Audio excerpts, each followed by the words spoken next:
এবং আমি আপনারা সবাই জানেন যে আমি এবারে রাজনীতি ছেড়ে দিচ্ছিলাম। দিদি এবং অভিষেক বাবু দুজনেই আমাকে বললেন না তোমাকে ফিরতে হবে, কারণ তোমাদের মতো মানুষই লাগবে রাজনীতিতে। যারা আমাকে বিশ্বাস করেন তারা জানে আমি মিথ্যে কথা বলতে খুব একটা পছন্দ করি না এবং ভুলভাল প্রতিশ্রুতিও দিই না। আমি এই রাস্তা দিয়ে এইটুকু বলে যাবো, ইলেকশনের পর আমি জিতি বা হারি সেটা পরের কথা, কিন্তু সুবিধার সঙ্গে যোগাযোগ থাকবে এই রাস্তাটা আমরা কিভাবে করবো দ্রুত গতিতে তাড়াতাড়ি, সেইটা পুরো ব্যবস্থা সুবিধা আছে, নন্দদা আছে, সেটা আমরা কথা দিয়ে গেলাম। কিন্তু এটা যদি আপনাদেরকে ভোট দিতে হবে তার কোনো মানে নেই।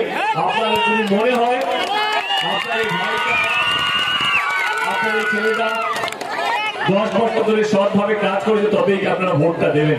কারণ আমি ওই অন্য নেতার মতো নই যে এই কাজটা করবো তবেই কি আপনারা ভোট দেবেন, এইটা করবো তবেই কি আপনারা ভোট দেবেন। না না না না, আমার মনে হয় আপনারা আমাকে অনেক ভালোবাসা দিয়েছেন অভিনেতা হিসেবেও এবং সাংসদ হিসেবে গত 10 বছর ধরে। আমার কাছে হারা জিতা বড় কথা নয়, আমার কাছে মানুষকে ভালো রাখা, মানুষকে শান্তিতে রাখা সবচেয়ে বড় কথা। আমি আপ্রাণ চেষ্টা করছি গত 10 বছর মানুষকে যেন শান্তিতে রাখার, মানুষের দুঃখ কষ্ট যেন তাদের কাছে থাকতে পারি। ঘাটাল লোকসভা কেন্দ্রের সবচেয়ে বড় দাবি ছিল ঘাটাল মাস্টার প্ল্যান। সেই নদী আছে পাঁশকুড়া, ডেবরা, ঘাটাল, দাসপুর, এই সবগুলো বন্যা বান্ধব একটা জায়গা যেখানে একটু বেশি বৃষ্টি হলে বন্যা হয়ে যাবে। আমি আপ্রাণ চেষ্টা করছি গত 10 বছর ধরে কেন্দ্র সরকারের কাছে আবেদন করেছি যেন ওরা ঘাটাল মাস্টার প্ল্যানটা স্যাংশন করে, সেটা করলো না।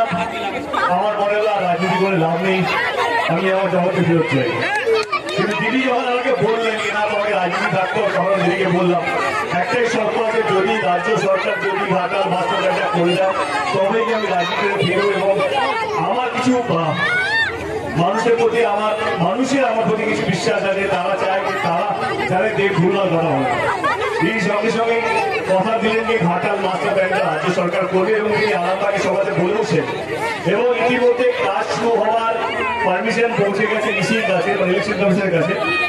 তো আমি এটুকু বললাম, আমি মিথ্যে কথা বলতে পছন্দ করি না, যে কথাগুলো দিই সেই কথাগুলো রাখার আপ্রাণ চেষ্টা করি। আপনারাও জানেন আমার কাছে অত টাকা নয়, টাকা নেই, আমি নিজে সরকার নই, আমাকে মানুষের কাছে বলতে হয়, আমাকে দিদিকে বলতে হয়, আমাকেও কেন্দ্র সরকারকে বলতে হয়, তাদেরকে মানাতে হয়, তাদেরকে অনুরোধ করতে হয় এবং তাদের কাছে কতটা ফান্ড আছে সেই ফান্ডগুলোর উপর বাংলায় কোথায় কি দেবে, কোনটা সবচেয়ে বেশি জরুরি, কোনটা একটু কম জরুরি, সেই হিসাবে তারা চেষ্টা করে মানুষকে ভালো রাখার। আমি আপনাদের এলাকার গত 10 বছরের সাংসদ, আমি আপনাদেরকে এইটুকু ভরসা দিয়ে যাচ্ছি,